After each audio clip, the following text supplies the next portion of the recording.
Lahore police نے Multan road کے علاقے اوان ٹاؤن میں بچی سے نازیبہ حرکات کرنے والے ملزم کو گرفتار کرتے ہوئے حوالات میں بند کر دیا۔ تفصیلات کے مطابق گزشتہ روز سوشل میڈیا پر ایک ویڈیو وائرل ہوئی جس میں ایک شخص گلی سے گزرنے والی معصوم بچی سے نازیبہ حرکات کرتے دیکھا گیا۔ سی سی ٹی وی ویڈیو آنے کے بعد بچی کے والد کی جانب سے ایف آئی آر درج کرائی گئی اور سی سی پی او لاہور ذوالفقار حمید نے فوری ایکشن لیتے ہوئے ملزم کی گرفتاری کا حکم دیا۔ لاہور پولیس نے احکامات پر عمل کرتے ہوئے وکاس نامی ملزم کو ٹھوکر نیاز بیگ کے علاقے سے گرفتار کر لیا۔ ترجمان لاہور پولیس کے مطابق وکاس نامی ملزم اوکاڑا کا رہائشی اور حجویری ٹاؤن میں کرائے کے گھر میں مقیم تھا۔ میرا نام وکاس ہے۔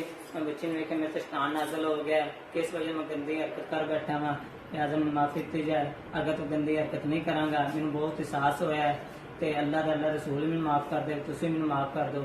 اگر تو یہ غلطی نہیں میں کراں گا، لہٰذا میں معافی دی جائے۔